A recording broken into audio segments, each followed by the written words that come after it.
Hey guys, this is Dhruv Chauhan and I am a second year student at NSUT. And guys, आज की ये video आप लोगों के लिए बहुत ज़्यादा इंपॉर्टेंट होने वाली है, क्योंकि आज की इस वीडियो में मैं आप लोगों को एक ऐसी स्ट्रेटजी के बारे में बताने वाला हूं जिसको अगर आपने लास्ट के 50 डेज अच्छे से फॉलो कर लिया ना, तो आप डेफिनेटली एक काफ़ी अच्छा स्कोर लेकर आने वाले हो अपने जेईई मेंस 2022 में। तो गाइस, आज की स्ट्रेटजी में मैं आप लोगों को बताने वाला हूँ आप लोगों को क्या क्या चीज़ें करनी है, कहाँ से करनी है और किस तरीके से करनी है। क्योंकि गाइस, हमें ज़्यादातर ये चीज़ तो पता होती है आपको क्या क्या चीज़ें करनी है और कहाँ से करनी है, पर हमें ये नहीं पता होता कि चीज़ों को किस तरीके से करना है, और हमारे मार्क्स इस पर बहुत ज़्यादा डिपेंड करते हैं। तो आज की इस वीडियो में मैं आप लोगों को एक सही तरीका बता रहा हूँ जिसमें आपको चीज़ों को कवर करना है, ताकि आप कम टाइम में अच्छे से चीज़ों को कवर कर पाओ। और गाइस, आज की स्ट्रेटजी हर एक स्टूडेंट के लिए डिफरेंट होने वाली है। जैसे आपकी प्रिपरेशन अगर बिल्कुल वीक है, मतलब आपने अभी तक अच्छे से तैयारी नहीं करी, तो ये स्ट्रेटजी अलग है। अगर मीडियम है, मतलब आपकी तैयारी ठीक ठाक चल रही है, तो मैं आपको अलग बताने वाला हूँ। और अगर स्ट्रॉन्ग है, मतलब अच्छे से चल रही है, तो आपके लिए स्ट्रेटजी अलग होने वाली है। तो हर एक स्टूडेंट की जैसे कि प्रिपरेशन डिफरेंट है, तो स्ट्रेटजी भी डिफरेंट है। और गाइस, सबसे ज़्यादा इंपॉर्टेंट चीज़, आज की इस वीडियो में मैं आप लोगों को डेडलाइंस भी देने वाला हूँ। मतलब मैं आपको बताने वाला हूँ, जैसे मैंने कुछ आपको चैप्टर्स का सेट दिया, आपको इसे इस टाइम में कवर करना है, ताकि आप अपनी प्रिपरेशन को गाइस ट्रैक भी कर पाओ कि आप सही डायरेक्शन में जा रहे हो या फिर नहीं। और गाइस, सबसे ज़्यादा इंपॉर्टेंट चीज़, इस स्ट्रेटजी पे बिल्कुल भी डाउट मत करना। ये one of the best strategy होने वाली है यूट्यूब पे, क्योंकि मैंने इसे अपने ऊपर भी अप्लाई करके देखा था और मेरा स्कोर 12 मार्क्स से 186 मार्क्स तक इंक्रीज हो गया था। तो इसे गाइस, आप लोग भी अगर अच्छे से फॉलो करोगे तो आपका स्कोर भी डेफिनेटली काफ़ी अच्छा अमाउंट से इंक्रीज होगा। और गाइस, मैंने इसमें काफ़ी ज़्यादा अपनी रिसर्च वगैरह करके ये स्ट्रेटजी मैं बना रहा हूँ, तो इसे बस अच्छे से फॉलो कर लेना और रिजल्ट्स आपको डेफिनेटली देखने को मिल जाएंगे। तो चलो गाइस, स्ट्रेटजी को स्टार्ट करते हैं। तो गाइस, इससे पहले कि मैं आप लोगों के साथ इस स्ट्रेटजी को डिस्कस करना स्टार्ट करूं, मैं आप लोगों को एक काफ़ी ऑसम बुक के बारे में बताना चाहता हूं जो आपकी प्रिपरेशन को इस लास्ट के टाइम पे काफ़ी बूस्ट कर सकती है। तो गाइस, ये बुक आती है आपकी दिशा पब्लिकेशन की तरफ से। आप इस बुक को देख सकते हो, इस टाइप की बुक है। इसमें आपको 2002 से लेकर 2021 तक के गाइस सारे प्रीवियस ईयर क्वेश्चन मिलने वाले हैं, वो भी चैप्टर वाइज। और गाइस, जैसे कि मैं हमेशा कहता हूँ, आपको वैसी बुक ढूंढनी जिनमें चैप्टर वाइज में भी आपको टॉपिक वाइज डिवाइड कर रखा हो, क्योंकि गाइस टॉपिक वाइज में फिर आपको पता चल जाता है कि मेरा इस चैप्टर में ये टॉपिक वीक है, तो आप उस पर वर्क करोगे, आपको पूरा चैप्टर दोबारा नहीं करना पड़ेगा। तो गाइस, इस बुक में ये चीज़ करी हुई है, मैं आप लोगों को दिखा भी देता हूँ। जैसे कि आप मैथमेटिकल रीजनिंग में देखो, मतलब पूरा अच्छे से इन्होंने पूरा कवर कर रखा है, और टॉपिक्स में भी डिवाइड कर रखा है। जैसे कि ये टॉपिक 2 है, तो इससे रिलेटेड सारे क्वेश्चन। तो गाइस, इसमें आपको ऐसे हर एक टॉपिक के सारे क्वेश्चंस मिलने वाले हैं जितने भी प्रीवियस ईयर्स में आए हैं। और लास्ट के टाइम पे ये चीज़ बहुत ज़्यादा इंपॉर्टेंट होती है कि आप ज़्यादा से ज़्यादा प्रीवियस ईयर्स की प्रैक्टिस करो, क्योंकि उससे आपको आइडिया लगता है एग्जाम में एक्चुअल किस टाइप के क्वेश्चन आने वाले हैं। तो अगर आप लोग ये बुक लेना चाहते हो, तो आपको लिंक डिस्क्रिप्शन में मिल जाएगा इसे बाय करने का। तो गाइस, बात कर लेते हैं हम लोग अपने पहले सब्जेक्ट की, जो कि है फिजिक्स। तो गाइस, फिजिक्स कई बच्चों को काफ़ी डिफिकल्ट भी लगता है, तो कईयों के लिए काफ़ी इंटरेस्टिंग भी होता है। तो जितनों को भी फिजिक्स काफ़ी डिफिकल्ट लगता है, आज मैं आप लोगों के दिमाग से इसका डर निकाल देने वाला हूँ। बस मैं आप लोगों को एक ऐसा प्लान बताने वाला हूँ जिसको फॉलो करके आप डेफिनेटली फिजिक्स को अच्छे से मास्टर कर सकते हो। तो गाइस, आप लोग देख रहे होंगे, मैंने काफ़ी सारी चीज़ें लिखी हुई हैं, काफ़ी नंबर्स और काफ़ी ये सब। अब मैं आपको एक्सप्लेन करना स्टार्ट करता हूँ। तो गाइस, जैसे कि जो मैंने चैप्टर्स के नाम लिखे हैं, इनके आगे जो मैंने आई और बी लिखा है, तो आई का मतलब है इंपॉर्टेंट, बी का मतलब है बेसिक। तो इंपॉर्टेंट का मतलब है काफ़ी इंपॉर्टेंट चैप्टर है, इनकी आपको अच्छे से प्रैक्टिस करनी है। और बी का मतलब है इनको आपको बेसिक लेवल पे करना है, मतलब इनकी आपको बहुत ज़्यादा प्रैक्टिस नहीं करनी है। अगर आपसे नहीं हो पा रहे तो आप बेसिक लेवल पर कर लो, इनके फॉर्मूले वगैरह, प्रीवियस ईयर क्वेश्चन थोड़े बहुत कर लो, बस। उसके बाद आपको इन्हें छोड़ देना है। बाकी अगर आप कर पा रहे हो इन्हें भी अच्छे से, तो बहुत अच्छी बात है, इन्हें आप कर लेना। बाकी ज़्यादा टाइम हमें अपना इंपॉर्टेंट चैप्टर्स पे देना है। अब मैं आपको बताता हूँ आपको कैसे स्टार्ट करना है। उससे पहले मैं आपको एक चीज़ और एक्सप्लेन करता हूँ। मैंने इन सब चैप्टर्स को कुछ सेट्स में डिवाइड कर दिया है। जैसे कि आप देख रहे हो, ये पहले 5 चैप्टर सेट 1, इस तरीके से 2, 3, तो इस तरीके से सेट में डिवाइड करा है। और कुछ नंबर्स लिखे हैं, जैसे 10 to 15। तो गाइस, जो लोअर साइड नंबर है जैसे कि 10, ये मैंने उन स्टूडेंट्स को दिया जिनकी प्रिपरेशन मीडियम लेवल पे, या फिर जिन्होंने इन चैप्टर्स को कर रखा है, तो उनको इन्हें दोबारा करने में ज़्यादा टाइम नहीं लगेगा, इसलिए मैंने उन्हें 10 डेज दिया है। 15 उन्हें जो बिल्कुल बेसिक से कर रहे हैं, जिन्होंने पहले नहीं करा हुआ है, या फिर पहले मतलब बेसिक उनको थ्योरी भी क्लियर नहीं थी, या फिर स्टार्टिंग से ही करना है, तो उनको मैंने 15 डेज अलॉट करे हैं। तो उनको ये 15 डेज में करना है इन्हें। और गाइस, जिन लोगों की मतलब तैयारी बहुत अच्छी है, तो मैंने सोचा अब मैं उन्हें क्या ही टाइम अलॉट करूँ। गाइस, अगर आपकी तैयारी बहुत ही अच्छी है, तो डेफिनेटली आप अपने हिसाब से टाइम वगैरह तो मैनेज कर सकते हो। क्योंकि गाइस, अगर आपको बहुत ही अच्छी आपकी तैयारी है, तो आप इन्हें एक दिन में भी रैंडम इनका मॉक टेस्ट बना के इन सबको कर सकते हो। तो इसलिए गाइस, मैंने आप लोगों के लिए कोई टाइम सजेस्ट नहीं करा, बस आप लोग इस ऑर्डर को ध्यान में रख के रिवीजन करना, तो आपका रिवीजन काफ़ी अच्छे से होगा। बाकी मीडियम और वीक स्टूडेंट्स के लिए मैंने यहाँ पे टाइम लिख रखा है, तो आपको इन्हें इसी टाइम में करना है और ये टाइम गाइस सफिशिएंट है। तो जैसे कि काइनेमेटिक्स है, मैंने लिखा है बेसिक लेवल पे करना है, तो इसे बेसिक लेवल पे ही करना, मतलब इसकी आप वन शॉट वीडियोस देख लेना, फिजिक्स वाला सर की उन्होंने अच्छे से कराया हुआ है, और उसके बाद इसके कुछ प्रीवियस ईयर क्वेश्चन खुद से कर लेना तो आपका हो जाएगा। और अगर आप लोगों को ऐसा लगता है कि आपको इसकी थ्योरी आती है, तो आप फिजिक्स गैलेक्सी के जो रिवीजन चेकलिस्ट है वहाँ से जल्दी से आपका रिवीजन हो सकता है, तो आप उन्हें देख लेना और फिर प्रीवियस ईयर क्वेश्चन कर लेना। प्रीवियस ईयर क्वेश्चन खुद से करने बहुत ज़रूरी है, क्योंकि जब आप खुद से क्वेश्चन करते हो तभी आपको चीज़ें और अच्छे से क्लियर होती है। तो चाहे आप फिजिक्स वाला सर के वन शॉट लेक्चर देखो, चाहे आप फिजिक्स गैलेक्सी के देखो, पर आपको खुद से प्रीवियस ईयर क्वेश्चन करने और आगे बढ़ जाना है। और इतनी चीज़ें दिमाग में रखनी कि आपको मतलब फॉर्मूले वगैरह और बेसिक कॉन्सेप्ट्स क्लियर हो, क्योंकि ये आपके आगे बहुत काम आते हैं। जिनके भी आगे मैंने बी लिखा है ना बेसिक, मतलब ये बेसिक चैप्टर है, आपके इंपॉर्टेंट चैप्टर्स में आगे काम आते हैं। उनको अगर आपको इंपॉर्टेंट चैप्टर्स को अपना स्ट्रॉन्ग करना है, तो आपको बेसिक चैप्टर्स को गाइस डेफिनेटली करना ही पड़ेगा।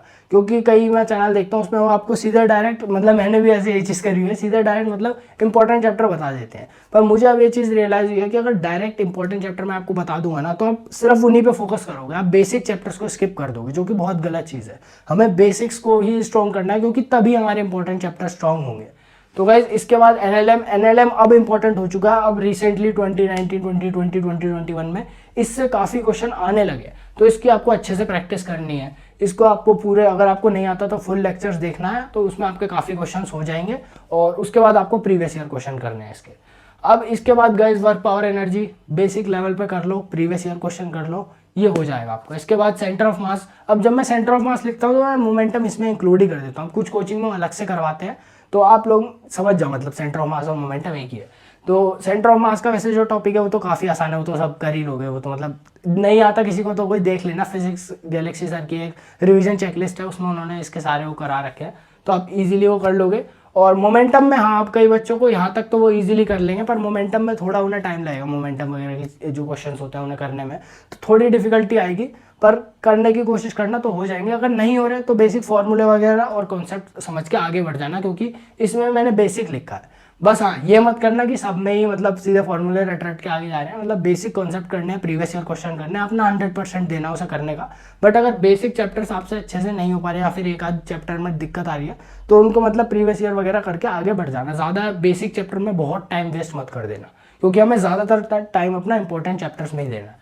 इसके बाद मोमेंट ऑफ इनर्शिया, इसमें मैंने ये साइड में जो साफ से बनाया, ये मतलब इंटीग्रेशन वाले क्वेश्चन इससे कई बार आ जाते हैं, तो ये मत करना, सिर्फ फॉर्मूले रट के चले गए, इंटीग्रेट करके निकालना भी सीख लेना, तो उस टाइप के काफ़ी क्वेश्चन आते हैं। और मोमेंट ऑफ इनर्शिया से गाइस ज़्यादातर आसानी क्वेश्चन आते हैं, तो इसको आप डेफिनेटली अच्छे से करके जाना। और रोटेशनल मोशन, अब आपने क्योंकि पीछे के इसके सारे बेसिक्स करे हुए हैं, तो गाइस अब आप देख लेना, आपको डर नहीं लगेगा रोटेशनल मोशन से, और आप इसके प्रीवियस ईयर अच्छे से कर लेना। रोटेशनल मोशन में गाइस काफ़ी सारे क्वेश्चन आते हैं हर एक ईयर के, जैसे आप 2021 के देखोगे, आपका अच्छा खासा कलेक्शन होगा। अगर आपने उन्हें ही अच्छे से कर लिया ना, तो आप 2022 के क्वेश्चंस गाइस डेफिनेटली कर लोगे, क्योंकि रोटेशनल मोशन में मैंने भी अपने टाइम पे यही करा था। जो मेरे टाइम पे जनवरी की शिफ्ट थी, उसमें काफ़ी क्वेश्चन थे रोटेशनल मोशन के, तो मैंने वो सारे अच्छे से कर दिए थे। तो मैंने अपनी शिफ्ट के भी गाइस काफ़ी इजीली कर लिए थे, क्योंकि मुझे सारे कॉन्सेप्ट पता हो गए थे। प्रीवियस ईयर क्वेश्चन से आपके जो कॉन्सेप्ट्स होते हैं ना, वो काफ़ी अच्छे से क्लियर होते हैं, क्योंकि काफ़ी डिफरेंट टाइप के आप क्वेश्चन करते हो, और उसी सेम कॉन्सेप्ट के अब आपके दोबारा भी आते हैं। तो इसलिए रोटेशनल मोशन में गाइस प्रीवियस ईयर क्वेश्चन कर लेना, एक काफ़ी फिक्स सा पैटर्न होता है क्वेश्चंस का, मतलब इसी कॉन्सेप्ट के आसपास आएंगे, तो इसलिए रोटेशनल मोशन में प्रीवियस ईयर काफ़ी अच्छे से करना। और बाकी लेक्चर्स वगैरह तो गाइस ढंग से समझ के करना ही, बाकी डरना नहीं है इससे, डर जाते हैं कई लोग, डरना नहीं है इससे, क्वेश्चन आएंगे मोमेंट ऑफ इनर्शिया से भी आएंगे, तो इन्हें अच्छे से करना है, इंपॉर्टेंट चैप्टर है, और हमने बेसिक्स इसलिए करे हैं ताकि हम इसको अच्छे से कर पाएँ। और अगर नहीं भी हो पा रहा तो भी मैं ये कहूँगा रोटेशनल मतलब टाइम जरूर देना, ताकि आपको एटलीस्ट इतना रहे कि आपको उसके बेसिक कॉन्सेप्ट्स बताऊं, क्योंकि वो फिर आगे के चैप्टर्स में भी गाइज यूज़ होते हैं। रोटेशनल मोशन की चीज़ें आपके आगे भी थोड़ी बहुत यूज़ होती रहती है। अब गाइज इसके बाद हमारा अगला चैप्टर है ग्रेविटेशन। तो ग्रेविटेशन मैंने आई लिखा इंपॉर्टेंट, इसे आपको अच्छे से करना है, इसकी अच्छे से प्रैक्टिस करनी है। और हाँ, मैं ये बताना भूल गया, इसको मैंने सेट 1 में डाला था इन 5 चैप्टर को, तो इनको आपको 10 से 15 दिन में करना है। 10 दिन में उनको जिन्होंने पहले से कर रखे हैं, बेसिक आइडिया है, और 15 दिन में उनको करना है जिनको मतलब बिल्कुल भी आइडिया नहीं है, बिल्कुल बेसिक से करना है, तो उन लोगों को 15 दिन में करना है। अब ये हमारा सेट 2 है, इसमें 3 चैप्टर है। ग्रेविटेशन इंपॉर्टेंट है, अच्छे से करना है। इलेक्ट्रोस्टैटिक्स बेसिक लेवल तो वैसे एटलीस्ट कर ही लेना है इलेक्ट्रोस्टैटिक्स का, क्योंकि वो आपका आगे भी यूज़ होता है, और ग्रेविटेशन से काफ़ी सिमिलर है, इसलिए मैंने इन्हें सेम ग्रुप में डाला है। और इसके बाद गाइज आप करंट इलेक्ट्रिसिटी करना। करंट इलेक्ट्रिसिटी में मैंने इंपॉर्टेंट लिखा है, तो उसे आपको अच्छे से करना है, काफ़ी क्वेश्चन आते हैं गाइज इससे। तो इस सेकंड सेट ऑफ ये जो चैप्टर्स है हमारा, इसमें जो जिनको मतलब बेसिक क्लियर है और मतलब या फिर पहले बस सिर्फ प्रैक्टिस करनी है, तो उनको मैंने 6 दिन दिए हैं और 6 दिन भी काफ़ी सही दिया है। तो मतलब हर दिन 2-2 दिन भी दोगे तो भी कर दोगे। और जिनको मतलब बिल्कुल बेसिक से ही करना, बिल्कुल आता ही नहीं है, तो उनको 8 दिन में आपको इन 3 चैप्टर को करना है। ग्रेविटेशन ज़्यादा बड़ा नहीं है, वो आप 1-2 दिन में कर लोगे, बाकी टाइम अपना इन दोनों में दे देना। बाकी अब हमारा थर्ड सेट ऑफ चैप्टर जो है वो है मैग्नेटिक इफेक्ट ऑफ करंट और एसी, और दोनों ही इंपॉर्टेंट है। तो गाइस दोनों को ही आपको अच्छे से करना है। जो बिल्कुल मीडियम कैटेगरी के स्टूडेंट्स हैं उनको 2 दिन, और जो मतलब बिल्कुल वीक में मतलब नहीं आता तो उनको 4 दिन। अब गाइस जो हमारा फोर्थ सेट ऑफ चैप्टर्स है वो है मॉडर्न फिजिक्स। तो अब मैं ऐसे होकर एक्सप्लेन कर देता हूँ मॉडर्न फिजिक्स। और इसमें भी गाइस अगर आपको मतलब ये लगे कि नहीं भैया 4 चैप्टर है, मतलब मेरे पे इतना टाइम नहीं है, तो आप एटॉमिक फिजिक्स और डुअल नेचर कर लेना। ज़्यादातर क्वेश्चन गाइस इन्हीं से ही आने वाले हैं। और modern physics as usual important तो वो है ही। और फिर उसके नीचे रे ऑप्टिक्स, ये भी बहुत इंपॉर्टेंट है। इसमें आप फॉर्मूले रट लोगे तो ज़्यादातर क्वेश्चन हो जाते हैं। थोड़े बहुत बेसिक कॉन्सेप्ट है, बस हाँ फॉर्मूले बहुत सारे होते हैं तो इसलिए थोड़ी दिक्कत होती है। बाकी रे ऑप्टिक्स भी ईजी, आप ईजिली कर सकते हो इसको। 3 से 8 दिन मैंने दिया, मतलब 3 दिन उनको जिनकी मीडियम कैटेगरी में है और 8 दिन उनको जो वीक कैटेगरी में है। अब guys fifth set of chapters हमारा है communication system plus experimental physics और इलेक्ट्रोमैग्नेटिक वेव्स प्लस सेमीकंडक्टर। अब ये 4 चैप्टर हो गए, बट गाइस ये चारों बहुत आसान चैप्टर हैं। मतलब आप एक दिन में इन्हें ईजिली कर सकते हो। और मैंने आई लिख दिया, मतलब ये चारों ही इंपॉर्टेंट है, मतलब इनसे काफ़ी क्वेश्चन आपके आने वाले हैं, तो इन्हें ज़रूर अच्छे से कर लेना। अब 2 दिन मैंने उनको दिए हैं जो मीडियम कैटेगरी में है, और 4 दिन उनको दिए हैं जो मतलब बिल्कुल बेसिक से करना है, जिन्हें इनका आइडिया नहीं है। अब गाइस ये 6th सेट ऑफ चैप्टर है हमारा थर्मोडायनामिक्स प्लस केटीजी। अब ये भी काफ़ी मतलब इंपॉर्टेंट है। थर्मोडायनामिक्स से भी काफ़ी रिसेंटली आपके जेईई 2021 में काफ़ी क्वेश्चन आया, और केटीजी से मतलब एक क्वेश्चन तो आता ही है। तो इनसे भी मीडियम कैटेगरी के स्टूडेंट्स को मैंने 2 दिन दिए हैं, और जो वीक कैटेगरी के हैं उनको मैंने 4 दिन दिए हैं। अब गाइज हमारा ये जो 7th सेट है ना चैप्टर्स का, ये मतलब मैंने ऑप्शनल डाला है, क्योंकि गाइज मुझे भी पता है कि आप लोगों को रिवीजन भी करना होगा। अब मैं 50 के 50 दिन में आपको चैप्टर ही बता दूं तो आप रिवीजन कब करोगे, मॉक टेस्ट कब दोगे, तो इसलिए मैंने इनको ऑप्शनल डाला है। मतलब कि अगर आप पे बाद में टाइम बचता है तो आपको करना है, अभी आपको पहले इन 6 पे फोकस करना है। मीडियम कैटेगरी के स्टूडेंट्स डेफिनेटली इन्हें कर लेना, बट जो बहुत वीक में है उनको मैं ये कहूँगा पहले इन 6 को अच्छे से कर लो, रिवीजन वगैरह करो, उसके बाद अगर आपको टाइम मिलता है तो आप इनको करना। अब इनमें क्या है, SHM है, वेव्स है, वेव ऑप्टिक है। अब गाइस वेव और वेव ऑप्टिक से भी आपको 2021 में काफ़ी क्वेश्चन भी आए हैं। वेव ऑप्टिक से भी तो जनरली आपका एक क्वेश्चन तो आ ही जाता है, तो इसलिए, और YDSC से आता है। तो जो वीक कैटेगरी के भी स्टूडेंट्स हैं मैं उनको ये कहूँगा वेव से डॉपलर इफेक्ट कर लेना। डॉपलर इफेक्ट आपको आ जाएगा, एक ही वीडियो आप यूट्यूब पे लिख देना डॉपलर इफेक्ट, तो आपको एक शांतनु सर की ATP स्टार पे एक वीडियो है, वो काफ़ी अच्छी वीडियो है, मैंने भी वो देखी थी, तो उससे आपके डॉपलर इफेक्ट के क्वेश्चन हो जाएंगे। वेव ऑप्टिक्स में आप YDSC का देख लेना, यंग्स डबल स्लिट एक्सपेरिमेंट, तो इनसे ज़्यादातर क्वेश्चन आते हैं। तो आपकी मतलब चांसेस बढ़ जाएंगे कि अगर इनसे क्वेश्चन आ गया और आपने पूरा चैप्टर नहीं भी करा तो भी आप कर पाओगे, और ज़्यादातर इन्हीं से आते हैं, तो इनको तो एटलीस्ट सब कर ही लेना। बाकी जो मीडियम कैटेगरी के हैं वो पहले SHM करना, फिर वेव्स करना और फिर वेव ऑप्टिक। तो इसमें तो वैसे मैंने फालतू में 8 लिखा है, पर चलो ठीक है। 3 दिन उनको जो मीडियम कैटेगरी में है, और 8 दिन उनको जो वीक कैटेगरी के स्टूडेंट्स हैं, जिन पर अगर बाद में टाइम बच जाता है तो वो कर रहे हैं। तो ठीक है, और मैंने टोटल कर दिया गाइस, तो 43 डेज लगेंगे वीक कैटेगरी के स्टूडेंट्स को। अगर वो 7th को नहीं कर रहे हैं तो 43 डेज उनको लगने वाले हैं, और 28 डेज लगेंगे मीडियम कैटेगरी के स्टूडेंट्स को अगर वो पूरे 7 के 7 सेट कर रहे हैं। तो गाइस ये बात हो गई हमारी फिजिक्स की। इसको आप लोग अच्छे से प्लान का स्क्रीनशॉट वगैरह ले लो अभी। और गाइस अब हम चलते हैं अपने नेक्स्ट सब्जेक्ट पे।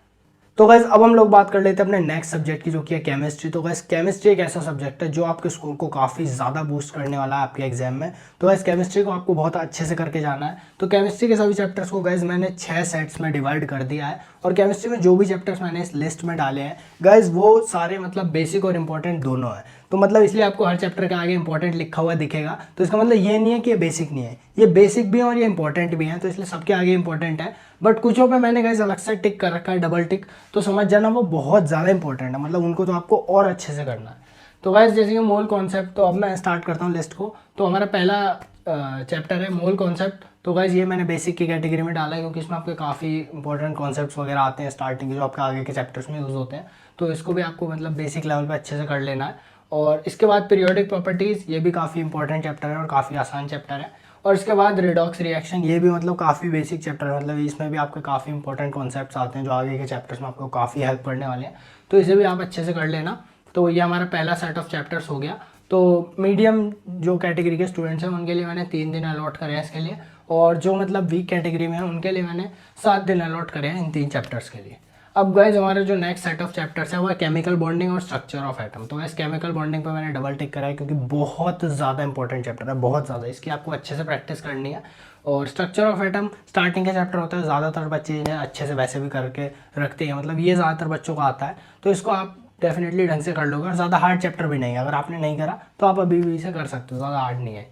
तो गाइस जो मीडियम कैटेगरी के स्टूडेंट्स हैं उनके लिए मैंने 4 दिन अलॉट करे हैं, और जो वीक कैटेगरी के स्टूडेंट्स हैं उनके लिए मैंने 8 दिन अलॉट करे हैं इन दोनों चैप्टर्स के लिए। अब गाइस हमारे जो थर्ड सेट ऑफ चैप्टर्स है वो है थर्मोडायनामिक्स, केमिकल काइनेटिक्स और सॉल्यूशन। तो थर्मोडायनामिक्स पे भी डबल टिक है और केमिकल काइनेटिक्स पे भी और सॉल्यूशंस पे भी। गाइस तीनों ही बहुत ज़्यादा इंपॉर्टेंट चैप्टर है आपके फिजिकल केमिस्ट्री के, तो इन तीनों को अच्छे से टाइम लगा के आपको करना है, काफ़ी इंपॉर्टेंट है तीनों, और क्वेश्चंस काफ़ी आपको दिखने वाले हैं इनसे। तो वीक कैटेगरी के स्टूडेंट्स के लिए मैंने 8 दिन दिए और मीडियम कैटेगरी के स्टूडेंट्स के लिए मैंने 5 दिन दिए हैं इन 3 चैप्टर्स के लिए। अब गाइज हम लोग बात कर लेते हैं अपने फोर्थ सेट ऑफ चैप्टर्स की, तो वो है गाइज जीओसी, हाइड्रोकार्बन और अमाइंस। अब अमाइंस के आगे मैंने ये साइन बनाया, मतलब कि आप अमाइंस को तभी करना जब आपने ऑर्गेनिक मतलब पहले करी हुई है, या फिर आपने हाइड्रोकार्बन, क्योंकि अब मैं आपको सीधे बताऊं तो ऑर्गेनिक ऐसा नहीं है कि आप सीधे जीओसी, हाइड्रोकार्बन और सीधे उसके बाद अमाइंस कर सको, आपको उनके बीच के चैप्टर्स भी पता होने चाहिए, तभी आप अमाइंस कर सकते हो। तो इसलिए जिन्होंने ऑर्गेनिक बिल्कुल भी नहीं करी वो बस जीओसी और हाइड्रोकार्बन कर लेना, अमाइंस को छोड़ देना, नहीं हो पाएगा, क्योंकि ऑर्गेनिक एक ऐसा ही पार्ट है केमिस्ट्री का जिसमें आपको सीक्वेंस बहुत ज़्यादा इंपॉर्टेंट है। अगर आपने एक भी चैप्टर स्किप कर दिया आपको अगला समझ नहीं आने वाला है, तो इसलिए आप ये दोनों कर लेना, काफ़ी बेसिक चैप्टर है, बेस बिल्ड करते हैं आपका ऑर्गेनिक का, और काफ़ी इंपॉर्टेंट चैप्टर्स हैं, तो इन दोनों को अच्छे से करना। तो मीडियम कैटेगरी के स्टूडेंट्स के लिए मैंने 5 दिन दिए हैं इन तीनों के लिए, और वीक कैटेगरी के स्टूडेंट्स के लिए मैंने 8 दिन दिए हैं इन 2 चैप्टर्स के लिए। अब गाइज हमारे फिफ्थ सेट ऑफ चैप्टर्स की बात कर लेते हैं, तो वो है biomolecules, polymers, chemistry in everyday life और एनवायरमेंटल। तो गाइज ये चारों चैप्टर ही बहुत छोटे से काफ़ी आसान से चैप्टर हैं, बायोमोलिक्यूल थोड़ा बड़ा हो जाता है, बट ये भी आप कर लोगे, एनसीईआरटी से इजीली हो जाएगा ये भी आपका। और ये guys chemistry in everyday life और एनवायरमेंटल केमिस्ट्री, गाइज ये दोनों आपके काफ़ी इंपॉर्टेंट चैप्टर हैं, इनको तो बहुत अच्छे से करना है, इनसे डेफिनेटली क्वेश्चन आने वाले हैं। और बायोमोलिक्यूल्स और पॉलीमर्स को भी कर लेना, इनसे भी एक क्वेश्चन तो आ ही जाता है दोनों से, या फिर कभी कभार ज़्यादा भी आ जाते हैं, बट जनरली एक क्वेश्चन आ जाता है, और इनसे आपके एक दो क्वेश्चन आ जाते हैं इन दोनों से। तो गाइस अब हम लोग बात कर लेते हैं अपने फाइनल सेट ऑफ चैप्टर्स की, जो कि है 6th सेट। तो इसमें मैंने पूरी इनऑर्गेनिक केमिस्ट्री आपकी इंक्लूड करी है, surface chemistry, S block, D block, metallurgy, coordination compound. तो इसमें गाइस आप लोगों को क्या करना है, इसमें जितने भी मैंने चैप्टर दिए हैं ना, तो उनको आपको उठा के इन सब सेट्स में डाल देना है, इनको एक साथ नहीं करना, क्योंकि इनऑर्गेनिक केमिस्ट्री और इनऑर्गेनिक केमिस्ट्री आप कभी भी इस तरीके से नहीं कर सकते हो, वो आपको डेली करनी पड़ती है, डेली उसका रिवीजन करना पड़ता है, डेली उसके कोई ना कोई आपको टच में रहना पड़ता है। अगर आपने वो छोड़ दिया ना तो आपका माइंड से बिल्कुल साफ हो जाएगी वो चीज़। तो इसलिए आपको इनऑर्गेनिक गाइज इनमें एडजस्ट कर देनी है, और हर दिन इनऑर्गेनिक केमिस्ट्री इस तरीके से आपकी होती रहेगी, और रिवीजन बहुत ज़्यादा ज़रूरी है गाइज इनमें, तो आपको रिवीजन करना है और इनको इन सभी सेट्स में एडजस्ट कर देना है। हाँ, कोऑर्डिनेशन कंपाउंड आप चाहो तो एक बारी में कर सकते हो, तो ये आप कर लेना, और मेटलर्जी ये आप डायरेक्ट एक साथ एक सेट में कर देना, इनको सेट 6 में छोड़ देना। बाकी ये जितने भी ब्लॉक है और सरफेस केमिस्ट्री वगैरह, वैसे तो मेटलर्जी को भी डाल ही देना, बट हाँ कोऑर्डिनेशन को छोड़ देना, कोऑर्डिनेशन को एक ही बारी में मतलब अलग से करना, क्योंकि कोऑर्डिनेशन कंपाउंड एक बड़ा चैप्टर है और इम्पॉर्टेंट चैप्टर है, तो इसको आप अलग से करना अच्छे से टाइम देके। तो ये आपको वो काफ़ी मतलब हेल्प करने वाला है आपका स्कोर इंप्रूव करने में, क्योंकि बहुत ज़्यादा इंपॉर्टेंट चैप्टर है, केमिस्ट्री का सबसे ज़्यादा इंपॉर्टेंट चैप्टर यही है। अब गाइज मैंने मीडियम कैटेगरी के स्टूडेंट्स को 7 दिन अलॉट करे हैं 6 सेट के लिए, और जो वीक कैटेगरी के स्टूडेंट्स हैं उनको 12 डेज अलॉट करें हैं। तो हाँ, आपको एक चीज़ और दिमाग में रखनी है कि जब आप इन्हें मतलब इन सब सेट्स में डाल रहे हो तो दिन थोड़े थोड़े बढ़ा देना, और इस रेशो में ही बढ़ाना कि मतलब एंड में तब भी आपका ये इसी सेम रेशो से ही रहे। मतलब जैसे इनको मिलाने के बाद मेरे टोटल मीडियम कैटेगरी के स्टूडेंट्स के 26 डेज हो रहे हैं इन सबको कवर करने में, और वीक कैटेगरी के स्टूडेंट्स के 48 डेज हो रहे हैं। तो जब आप इनको इन सब में डालोगे और इन सब सेट्स के डेज बढ़ाओगे तो भी यही 48 ही रहना चाहिए, तो इस तरीके से बढ़ाना। और बाकी गाइस केमिस्ट्री अगर आप इस तरीके से करोगे तो केमिस्ट्री भी आपकी काफ़ी अच्छे से हो जाएगी। अगर आप पे टाइम बचता है तो ऑर्गेनिक केमिस्ट्री डेफिनेटली कर लेना जीओसी और हाइड्रोकार्बन के बाद की, और मीडियम कैटेगरी के स्टूडेंट्स को तो मैं यही कहूँगा अच्छा खासा टाइम बच रहा है, ऑर्गेनिक केमिस्ट्री अच्छे से करके जानिए, काफ़ी इंपॉर्टेंट है। और जो वीक कैटेगरी के स्टूडेंट्स हैं अगर टाइम बचता है तो करना, बाकी मैं जैसे जेईई मेंस में हमेशा कहता हूँ कि ये ज़्यादा मैटर नहीं करता आप कितना ज़्यादा करके जा रहे हो। आप कितना अच्छे से करके जा रहे हो ये ज़्यादा इंपॉर्टेंट है, और ये चैप्टर्स इनफ है आपको एक अच्छा स्कोर दिलवाने के लिए, तो इनको आप ज़रूर अच्छे से कर लेना। अब गाइज हम चलते हैं अपने नेक्स्ट सब्जेक्ट पे। तो गाइज अब हम लोग बात कर लेते हैं अपने लास्ट सब्जेक्ट की, जो कि है मैथमेटिक्स। तो गाइज मैथमेटिक्स में मैंने आपके सभी चैप्टर्स को 6 सेट में डिवाइड कर दिया है। तो गाइज हमारा पहला सेट है जिसमें मैंने चैप्टर्स लिखे हैं आपके set, relation and function, quadratic equation और बेसिक डिफरेंशिएशन एंड इंटीग्रेशन। तो गाइज सेट और रिलेशन और फंक्शन इनको तो मैंने बेसिक की कैटेगरी में डाला है, बट फंक्शन अब आपका काफ़ी इंपॉर्टेंट हो चुका है क्योंकि इससे भी रिसेंटली डायरेक्टली क्वेश्चन आने लगे हैं, तो ये आपके इंपॉर्टेंट की कैटेगरी में है। क्वाड्रेटिक इक्वेशन आपका बेसिक चैप्टर है, काफ़ी आपको बेसिक ग्राफ वगैरह की भी नॉलेज देता है, तो इसको भी आपको अच्छे से कर लेना है। बाकी बेसिक इंटीग्रेशन एंड डिफरेंशिएशन तो आपका आगे भी काम आता ही है, तो ये भी है। और इसको आपको मीडियम कैटेगरी के स्टूडेंट्स को 3 दिन में करना है और वीक कैटेगरी के स्टूडेंट्स को 7 दिन मैंने दिए हैं इसके लिए। अब गाइज हमारा जो सेकंड सेट ऑफ चैप्टर्स है वो है straight line, trigonometric formulas and sequence and series. तो गाइज स्ट्रेट लाइन को मैंने इंपॉर्टेंट प्लस बेसिक ये दोनों की कैटेगरी में आता है, इसलिए मैंने इसको दोनों लिख दिया है। और ट्रिग्नोमेट्रिक फार्मूलाज बेसिक की कैटेगरी में है, इससे रिलेटेड आप थोड़े बहुत क्वेश्चन कर लेना, बट अगर क्वेश्चन नहीं हो रहे तो टेंशन नहीं लेनी है, इसके फॉर्मूलेज तो आप रट ही लेना, बट वो क्योंकि आपके आगे के भी चैप्टर्स में बहुत काम आने वाले हैं। अब गाइस सीक्वेंस एंड सीरीज आसान सा ही चैप्टर है, बट काफ़ी इंपॉर्टेंट चैप्टर है, तो ये इंपॉर्टेंट की कैटेगरी में है। अब ये जो सेकंड सेट ऑफ चैप्टर्स हैं इसको मैंने मीडियम कैटेगरी के स्टूडेंट्स को 3 दिन दिए और जो वीक कैटेगरी के स्टूडेंट्स हैं उनको 7 दिन दिए। अब गाइस जो हमारा थर्ड सेट ऑफ चैप्टर्स है वो है matrices and determinants, limits and continuity and differentiability. तो गाइज इसमें मैंने मैट्रिसेस एंड डिटर्मिनेंट्स को इंपॉर्टेंट की कैटेगरी में डाला है, लिमिट्स को बेसिक की कैटेगरी में डाला है, एंड कॉन्टिन्यूटी एंड डिफरेंशिएबिलिटी को इंपॉर्टेंट की कैटेगरी में डाला है। तो गाइज मीडियम कैटेगरी के स्टूडेंट्स को 4 दिन दिए हैं और वीक कैटेगरी के स्टूडेंट्स को इसमें मैंने 7 दिन दिए हैं। अब गाइज हमारा जो फोर्थ सेट ऑफ चैप्टर्स है वो है application of derivatives, AOD, indefinite integration, differential equation, area. तो गाइज इसमें इंडेफिनिट इंटीग्रेशन मैंने बेसिक की कैटेगरी में डाला है, बाकी सबको इंपॉर्टेंट की कैटेगरी में डाला है। और इसको मैंने बेसिक की कैटेगरी में इसलिए डाला है क्योंकि कई बच्चों से इंटीग्रेशन नहीं हो पाती है, उन्हें काफ़ी टाइम लग रहा होता है। तो इसमें आपको इतना कर लेना है कि आपका बेसिक हो जाए, मतलब बेसिक क्वेश्चन आपसे होने लगे, आपको बस इतना करना है और इसकी इतनी प्रैक्टिस कर लेना कि एनसीईआरटी लेवल या फिर एनसीईआरटी के भी चलो मिसलेनियस हटा दो, बाकी मतलब बेसिक क्वेश्चन आपसे होने लगे, ज़्यादा हार्ड नहीं तो मतलब एटलीस्ट बेसिक क्वेश्चन आपको, बेसिक इंटीग्रेशन आ रही है, सारे टाइप्स बताऊँ, इतना आपको कर लेना है। बाकी गाइज इसमें मैंने मीडियम कैटेगरी के स्टूडेंट्स को 7 दिन दिए हैं और वीक कैटेगरी के स्टूडेंट्स को 12 दिन दिए हैं। अब गाइज इसमें मैंने अब हमारा जो फिफ्थ सेट ऑफ चैप्टर्स है इसमें मैंने डाला है मैथमेटिकल रीजनिंग प्लस स्टैटिस्टिक्स को, वेक्टर्स को, 3D ज्योमेट्री को। और इसमें गाइज मैंने ये तीनों को इंपॉर्टेंट की कैटेगरी में डाला क्योंकि तीनों ही चैप्टर बहुत ज़्यादा इंपॉर्टेंट और स्कोरिंग चैप्टर्स हैं और इनको आपको ज़रूर अच्छे से करना है, ये तीनों बहुत ज़्यादा इंपॉर्टेंट है सही में। और मीडियम कैटेगरी के स्टूडेंट्स को मैंने 6 दिन दिए और वीक कैटेगरी के स्टूडेंट्स को मैंने 12 दिन दिए। और हाँ गाइज इसमें बाइनोमियल थ्योरम भी है, वो भी इसी में है, मैं बोलना भूल गया था, तो वो भी आपके फिफ्थ सेट ऑफ चैप्टर्स का ही पार्ट है, तो ये भी इसी में है। और बाइनोमियल थ्योरम तो सही में बहुत ज़्यादा इंपॉर्टेंट है, काफ़ी क्वेश्चन इससे आते हैं, तो इसको भी आपको अच्छे से कर लेना है। अब गाइज मैंने जो 6 सेट ऑफ चैप्टर्स है उसके आगे साइन बनाया कि मतलब ये ऑप्शनल है, मतलब इसमें अगर आपको टाइम मिले तो ही करना है। इसमें कॉम्प्लेक्स नंबर है और डेफिनेट इंटीग्रेशन है। Complex number guys hard chapter लगता है कईयों को और डेफिनेट इंटीग्रेशन भी कईयों को हार्ड लगता है, इसलिए इसको मैंने ऑप्शनल की कैटेगरी में डाला है कि मतलब टाइम मिले तो ही करना है, क्योंकि ये टाइम तो कंज्यूम करते हैं दोनों चैप्टर्स आपके, तो इनको आपको तभी करना है। और इनको मैंने टाइम दिया है मीडियम कैटेगरी के स्टूडेंट्स को 5 दिन और वीक कैटेगरी के स्टूडेंट्स को 8 दिन दिया मैंने इसके लिए। और गाइज अब इसका पूरा मैंने जब सम करा तो वीक कैटेगरी के स्टूडेंट्स को 45 डेज लगेंगे इसको कवर करने में, ये 6 सेट को इंक्लूड नहीं करा इसमें मैंने। और मीडियम कैटेगरी के स्टूडेंट्स को 28 डेज लगेंगे इसको कवर करने में। अब गाइज मैं आपके साथ कुछ इंपॉर्टेंट पॉइंट्स शेयर करना चाहता हूँ। तो गाइस सबसे पहला और काफ़ी इंपॉर्टेंट पॉइंट ये है कि आप लोगों पे एक बेसिक आइडिया होना चाहिए कि आप लोगों को कितने क्वेश्चंस करने हैं। तो जैसे कि आपको पता है इस लिस्ट में मैंने चैप्टर्स को 2 कैटेगरी में डिवाइड करा है, बेसिक चैप्टर्स और इंपॉर्टेंट चैप्टर्स। तो गाइस बेसिक चैप्टर्स के आपको 25 से 30 क्वेश्चन कर लेने हैं मिनिमम, क्योंकि इसी से आपको आइडिया लगेगा कि क्वेश्चन किस टाइप के आ रहे हैं और आपको किस तरीके से उनको सॉल्व करना है, क्योंकि प्रॉब्लम सॉल्विंग डेवलप होने में गाइस थोड़ा टाइम लगता है, इसलिए मिनिमम 25 से 30 क्वेश्चन आपको बेसिक चैप्टर्स के करने हैं। और गाइस जो आपके इंपॉर्टेंट चैप्टर्स हैं उनके आपको 45 क्वेश्चंस कर लेना और कम से कम करना है तो गाइस 40 तो कर ही लेना, 40 से कम तो किसी भी हाल में मत करना, क्योंकि वो इंपॉर्टेंट चैप्टर है, उनसे क्वेश्चन आने ही आने, तो उनको कर लेना। और ये अभी आपको ज़्यादा लग रहे होंगे शायद, बट जब आप यूट्यूब पे भी लेक्चर वगैरह देखोगे तो आधे क्वेश्चन तो उसी में से कवर हो जाएंगे, बाकी जो बचे हैं वो कोई से भी ईयर के प्रीवियस ईयर उठा लेना तो उसमें से आपके हो जाएंगे। बाकी अगर आप मेरे से सजेशन लो कि कौन से ईयर के भैया प्रीवियस ईयर करो, तो मेरे हिसाब से 2019, 2020 और 2021 इन 3 ईयर के तो कर ही लेना। बाकी अगर किसी में बहुत ही टाइम कम है तो 2021 के तो एटलीस्ट कर लेना। और प्रीवियस ईयर से तो जैसे कि मैंने आपको बुक के बारे में बताई है, दिशा पब्लिकेशन की बुक काफ़ी अच्छी है। तो अगर आपको वो बुक भी लेनी है प्रीवियस ईयर की तो उसका भी लिंक आपको डिस्क्रिप्शन में मिल जाएगा। तो चलो गाइस, मैं मिलता हूँ आपसे अगली वीडियो में। तब तक के लिए आप लोग मेहनत करते रहो और फोड़ते रहो। और गाइस, ये वीडियो को बनाने में बहुत ज़्यादा मेहनत लगी है, तो प्लीज़ गाइस इसको लाइक तो ज़रूर कर देना। शेयर तो क्योंकि कम ही लोग करेंगे, क्योंकि ताकि कंपटीशन बढ़ जाएगा इसलिए नहीं करेंगे, बट लाइक गाइस एटलीस्ट कर देना। और अगर चैनल पर पहली बार आए हो तो अगर मन कर रहा है तो सब्सक्राइब भी कर देना। मैं मिलता हूँ आपसे अगली वीडियो में, तब तक के लिए this is Dhruv Chauhan signing out.